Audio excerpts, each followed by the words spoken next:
invito a este escenario al maestro Héctor González Contreras,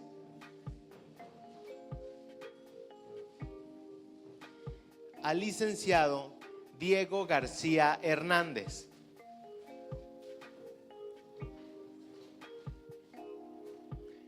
y tenemos dos invitados internacionales.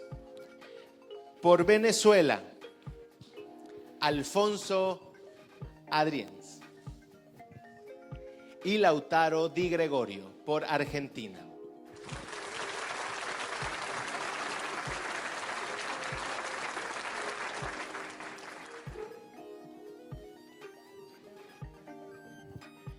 Chicos, con la misma ronda, la misma idea, la primera vuelta es ¿quiénes son ustedes? Cuéntenos un poco de su vida, que la gente los vaya ubicando. Vamos a iniciar de aquel lado con Diego, después con Héctor y nos venimos a la parte internacional, ¿va? Tienen hasta 1 minuto para hablarnos de ustedes. Hola, ¿qué tal? Buenas noches. Soy Diego Yael García Hernández, recién egresado. Estudié la carrera de Administración y Dirección de Empresas. Tengo 23 años y pues un gusto estar acá. Hola, ¿qué tal? Excelente noche para todas y todos. Hace alrededor de 15 años escuché unas palabras que marcaron un poco el rumbo de mi vida, y es que mi papá, platicando con él, me dijo: ¿sabes lo que más me apena de ti? Es que nunca vas a tener dinero. Y sea como sea, las palabras, incluso de una persona, un ser querido tuyo, básicamente te marcan. Cada vez que yo no tengo dinero, ¿sabes qué viene a mi mente? Creo que mi papá tenía razón. Yo soy Héctor González, soy especialista en analista de datos y he venido realizando mucha educación mental en diferentes ámbitos. Hoy por hoy me estoy educando emocionalmente. Anteriormente me educaba de forma financiera y claramente una de las cosas de las cuales voy a hablar más adelante, que es uno de los requisitos indispensables y fundamentales para que una persona pueda tener y mantener su dinero, es una gran habilidad que es aprender las ventas, es aprender a vender. Ahora vamos a hablar un poco más de eso. Muchísimas gracias para todas y todos. Bueno, buenas noches. Muchísimas gracias, Eduardo, y a tu equipo por la invitación. Claramente me enorgullece muchísimo representar Venezuela. A sabiendas de la parte internacional, mi país está secuestrado, así que estar fuera y poder libremente hablar de las limitaciones económicas y de lo que significa ser un latinoamericano con todas estas limitantes, para mí es un honor estar en este espacio. Me llamo Alfonso Alejandro, soy profesional de salud, conferencista internacional, maestro y bueno, un apasionado también de las redes sociales y la creación de contenido hace casi 10 años también. Así que para mí es un honor. Primeramente doy gracias a Dios por Jalapa, por este espacio, por personas como ustedes que se preocupan por poner situaciones complicadas y cuestionables en una mesa de comunicación como esta tan importante. Así que nada, aquí estoy representando a mi país y para mí es un honor poder compartir con cada uno de ustedes. Hola, buenas noches. Soy Lautaro, docente de Argentina, conferencista internacional. La verdad que agradezco mucho la oportunidad de compartir un poco sobre la realidad que está sufriendo mi país después de una severa crisis económica, poder afrontar con un nuevo gobierno distinto, diferente, y poder compartir un poco sobre cómo las nuevas tecnologías, la blockchain, las criptomonedas están queriendo levantar un país que estuvo a una crisis económica gigante. Una crisis económica que aguarda a todo el mundo y me obligó a mí a exiliarme, a buscar otra realidad, otras oportunidades en otros países. Así que muchas gracias por el tiempo y por la presencia en este gran panel. Gracias. Un aplauso para nuestros 4 panelistas en esta segunda ronda, en este segundo bloque. La pregunta es: ¿por qué es importante educarnos en educación financiera? Y hace rato que hablábamos sobre las finanzas, se me vino una palabra y era salud. ¿no? Estar bien es tener buena salud, tener buena economía es tener salud financiera. ¿Por qué es importante? Y vamos a iniciar con Diego, que ya lo dijo, es recién egresado de la Universidad de Anáhuac en la administración de empresas, pero ¿por qué es importante educarnos en educación financiera, formarnos en educación financiera?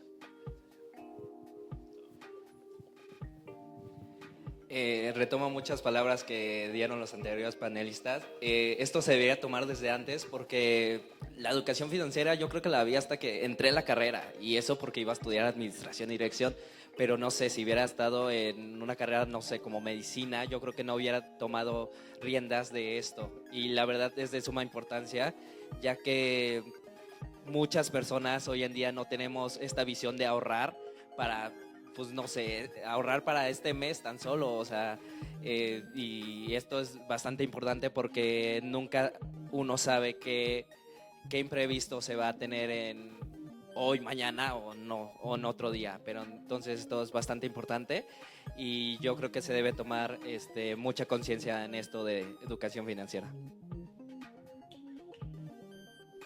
Hay un juego del que nadie se salva y del que nadie nos habla. Es el juego de la economía, nadie se puede salir de allí. En algún momento de nuestra vida todos salimos de la carrera de la universidad, y si tú sigues estudiando, porque a veces también las mismas escuelas a través de las becas pues nos generan finalmente un beneficio económico. Pero no te puedes salvar del juego de la economía, en algún momento tienes que entrar y en algún momento te tienes que hacer cargo de ti. Pero de eso nadie nos habla, por esa razón es importante hablar de educación financiera. Porque técnicamente la educación formal nos abre las puertas, pero para mantenerlas abiertas o para poderlas abrir necesitamos una llave. Y esa llave se llama educación financiera. Y por esa razón es importante hablar de finanzas personales, de finanzas sostenibles, porque la sostenibilidad, que ahora vamos a hablar de ello, es un concepto que es extremadamente importante en esta era de nuestra vida. Creo que me dejaron sin consejos, pero voy a intentar decir algo importante. A ver, hace un par de años conocí a un filósofo, escritor, Howard Gardner, creo que algunos de ustedes pueden conocerlo, y la teoría de la cantidad de inteligencias. Algunos dicen que son 7, otros que son 9, pero yo como docente, como preparador de ciencias de la salud y como un ser humano común y corriente, en la faceta de necesitar entender muchísimas cosas, siempre lo que me ha enseñado este tipo de lectura o este tipo de investigación es que nadie sabe lo suficiente. Y a veces somos buenos interpersonalmente, pero intrapersonalmente no lo somos. A veces somos buenos a nivel de inteligencia matemática, pero a nivel de inteligencia lingüística posiblemente no lo seamos. En conclusión, el consejo es ser multidisciplinarios.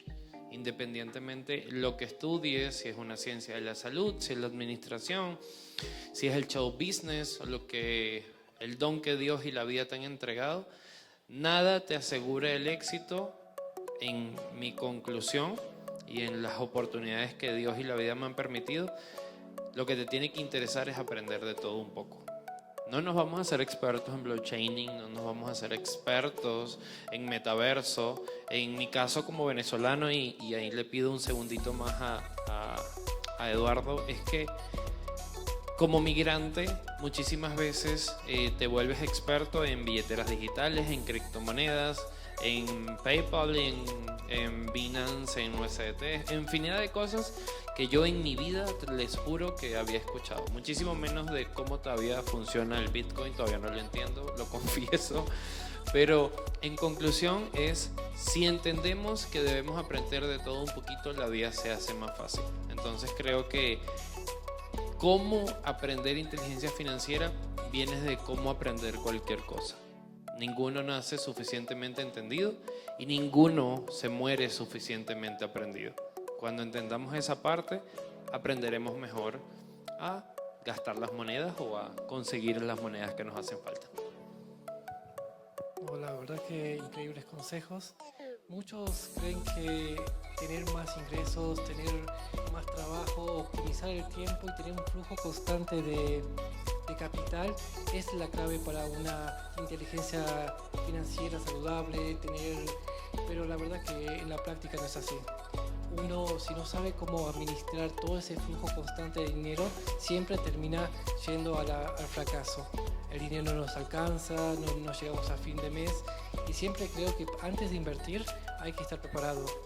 La suerte es una mezcla de la oportunidad y la preparación. Si no tenemos la suficiente capacitación para entender cómo funcionan las inversiones, no vamos a comprar Bitcoin o no vamos a comprar su USDT. Si bien esas monedas son inflacionarias, como no se imprimen cada vez menos, no como las monedas de todos los países que cada vez sacan más billetes y bajan mucho el valor de la moneda. Estas monedas digitales vinieron a cambiar el mercado para que sean un proceso más distinto a las monedas convencionales. Así que mi consejo es que tengan una buena inteligencia financiera saludable, unas finanzas sostenibles que se sostengan en el tiempo y administren bien su dinero. Páguense a sí mismos primero antes que cualquier cosa y tengan un ahorro, un colchón, para que cuando la oportunidad llegue de una buena inversión, ustedes la pueden aprovechar. Fuerte el aplauso para esta segunda ronda, por favor.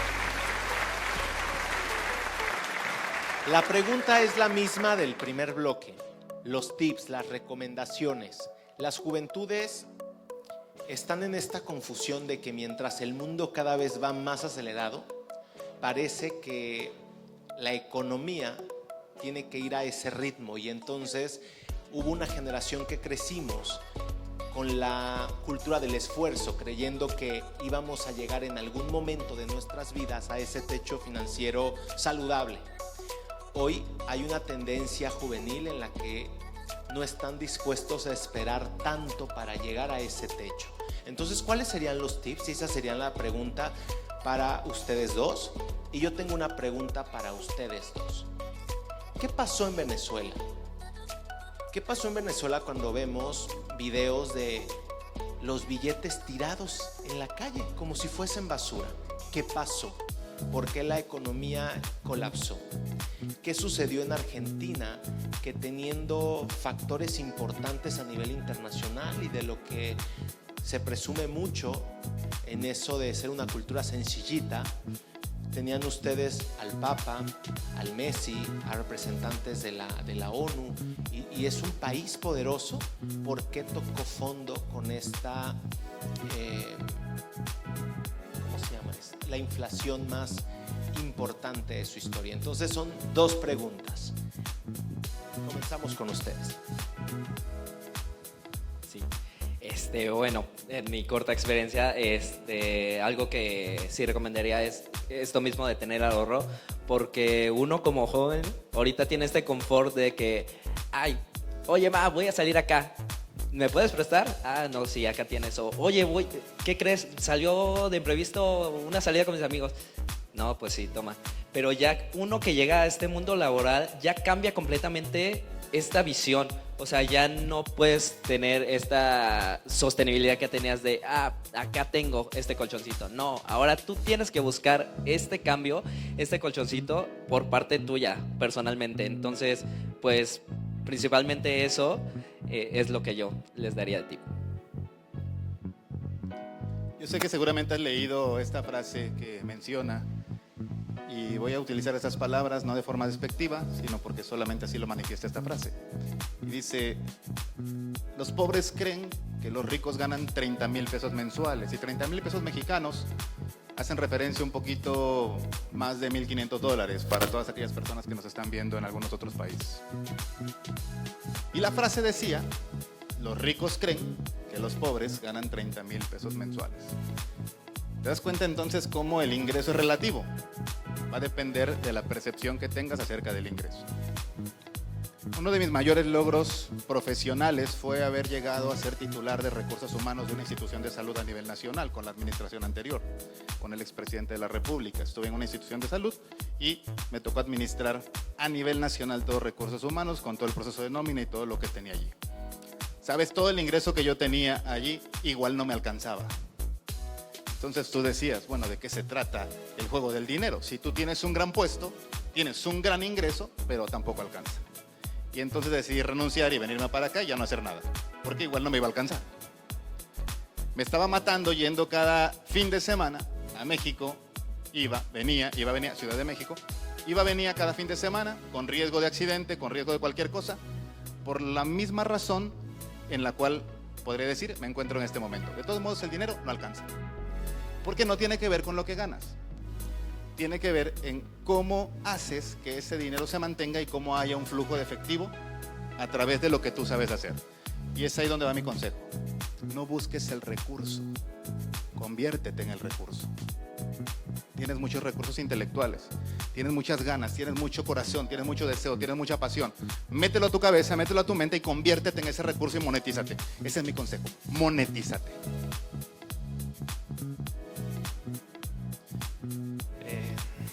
Está un poquito complicado, doctor Carrión, pero haré el mejor intento. Recordemos que Venezuela tiene 25 años en dictadura. Es muy importante, comenzó en el 99 con el chavismo, la peor peste que ha vivido el siglo XXI, y sigue la teología chavista vivida por Nicolás Maduro Moros, actual ladrón y presidente del país. Nosotros somos un país que tiene la mayor reserva de crudo pesado y extrapesado del mundo. Para las personas que no conocen el petróleo está en cualquier parte del espacio terrenal y relieve de tu país. Puede estar debajo del agua, debajo de la tierra, debajo de la matita de tu casa. En cualquier lugar puede haber petróleo porque posiblemente ahí hubo un fósil de dinosaurio. Casual o principalmente es lo que dice la historia. Entonces, al ser un país petróleo dependiente, todo lo que hizo el sistema chavista fue incurrir en sacar la mayor cantidad de flujo y el desorden administrativo, como lo decía mi compañero, de este país. Y el aparato productor en agricultura, pescadería, ganadería y cualquier otro sistema de desarrollo financiero pasó al quinto o al último lugar. A partir del 2013 al 2016 más o menos, la OPEL dice, ups, el petróleo ya no vale $26.5 por barril, ahora vale mucho menos. Entonces valía ser $25 el barril y nos los compraban a 22. Entonces nuestra moneda pasó a ser juguete de monopolio. El bolívar, que es la moneda actual de Venezuela, ha sufrido cambios tantos que tiene récord Guinness, sin decir un chiste, sino lo digo desde el sufrimiento. Y ese es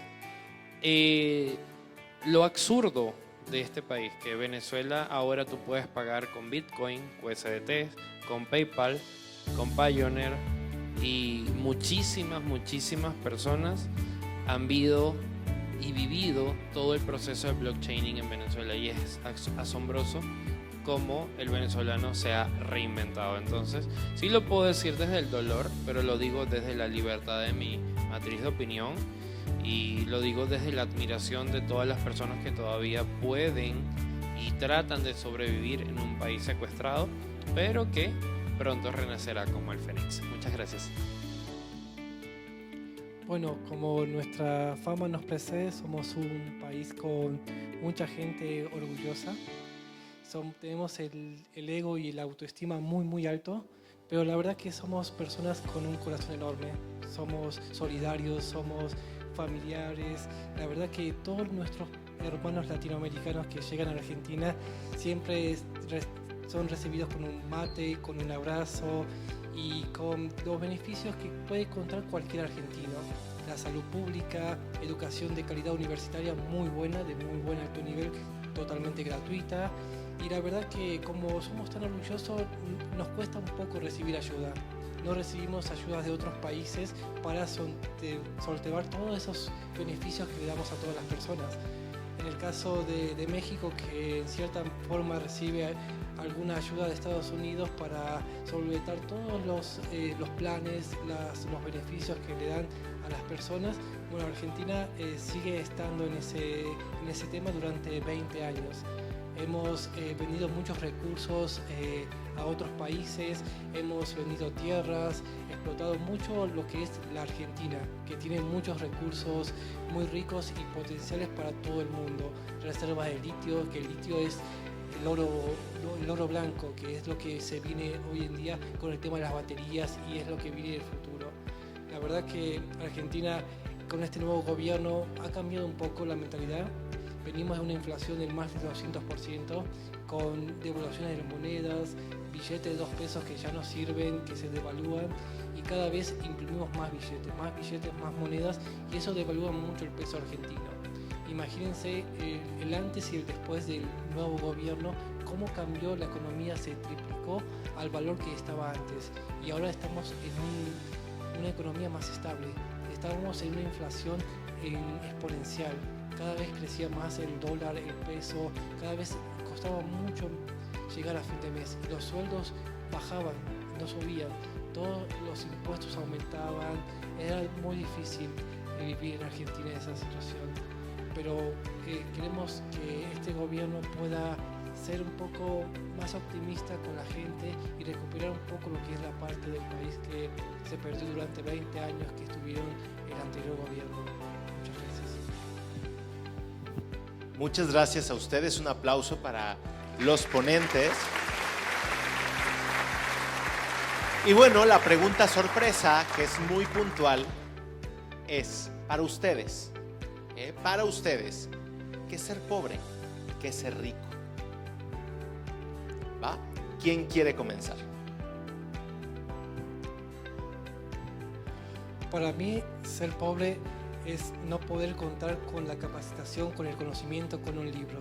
El pobre de conocimiento es el pobre de tiempo, que el decir, ay, no tengo tiempo. La verdad es que el tiempo es lo más preciado y lo más apreciado que uno puede tener. Y esa gente pobre es la gente que no tiene tiempo, que la gente que no se puede dedicar el tiempo a estas grandes cosas que en verdad pueden importar, que sean importantes y puedan cambiar un poco. Participar en una capacitación, tomar un curso, ir a una charla, hablar con alguien y estar con alguien. El tiempo es el valor más preciado de todos. Me voy a poner un poquito sentimental y yo digo que el pobre es el que no tiene amor. Yo creo que quien tiene amigos, quien tiene mamá, quien tiene alguien que lo espera en casa, quien tiene a un compañero de trabajo que lo abrace, creo que ese es el que posiblemente sea rico. Y el más pobre es el que no tiene eso, o el que a veces se siente eso. Y creo que el ser pobre es momentáneo, porque a veces la soledad es momentánea si tú decides cambiarla. El estado financiero es momentáneo si decides hacer mejor inversión. Y tu estado de cuenta bancaria nominal del trabajo puede ser mejor si buscas capacitarte, si buscas ser un profesional decente y si aprendes cuál es tu valor interno. Entonces creo que hay mucha gente pobre porque no se ha aprendido primero a amar. Entonces creo que de ahí puede ser ese principio. Entre más profundizamos los conceptos, más difícil es responder. La pobreza y la riqueza son términos extremadamente relativos. Platicaba con un ex rector de universidades de Puebla y de Veracruz y me decía, Héctor, tuve tanto dinero, pero tanto dinero que le cumplí el sueño a mi mamá. Le regalé una BMW, la que ella quería, de la que siempre estuvo enamorada y la cual era su sueño tener, la camioneta del año. ¿Sabes qué pasó a los 15 días? No, ¿qué pasó? Se accidentó en esa camioneta y se mató. ¿De qué me servía ser el rector y de qué me servía tener tanto dinero si al final me quedé pobre porque me quedé sin mi mamá? La riqueza y la pobreza son finalmente conceptos relativos que tienen que ver con el valor. Y el valor tiene que ver con aquello que tú valoras. Puede que no tengas ni un peso o ni un dólar o dinero en tu cuenta de banco, pero tienes a tu mamá, a tu papá, tienes a tu familia, tienes a tus hijos, quizá tienes a la gente que tú quieres y valoras. Entonces, ¿eres rico? Es relativo, depende de cada quien. Sí, a veces no muchos vemos lo que tenemos, lo que han dicho, la familia, amigos, una casa, todo esto. Entonces yo creo que es todo esto, la ausencia de disfrutar o de gozar las cosas. A veces uno se basan mucho de, puta, no tengo dinero, puta, pero tienes muchas cosas detrás que no lo ves, no lo percibes y no disfrutas lo que es. Entonces, por esa misma razón es como esa ausencia de disfrutar las cosas.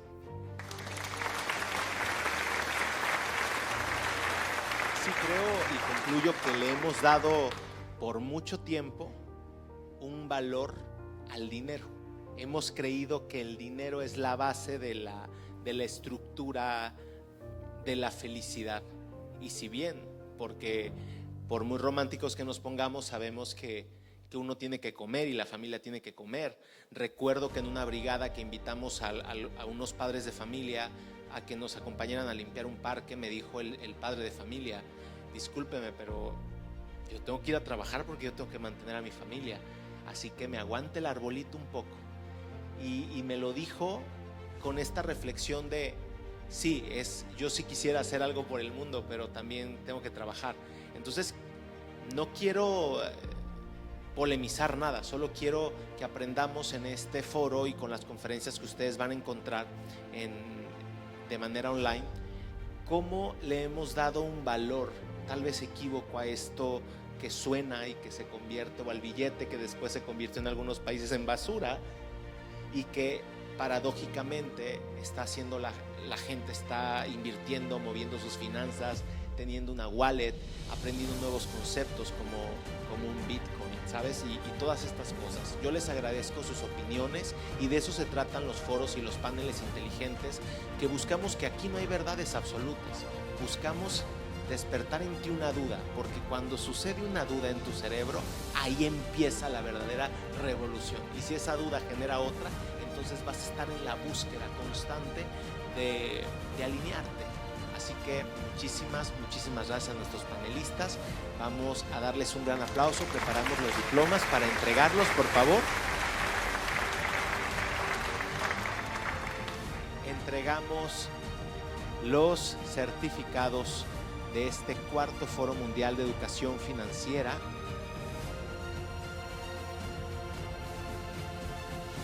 Leyendo, del licenciado Diego García Hernández.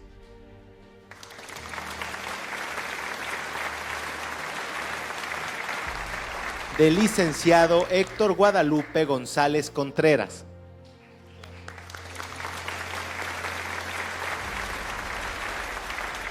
De nuestro invitado venezolano Alfonso Alejandro Adrianza Fuenmayor. Y del maestro Lautaro Di Gregorio Luchetti. De este lado.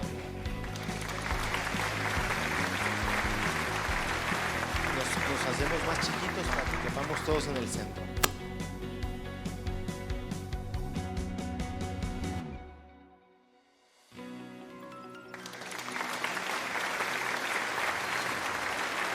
Muchas gracias, muchas felicidades.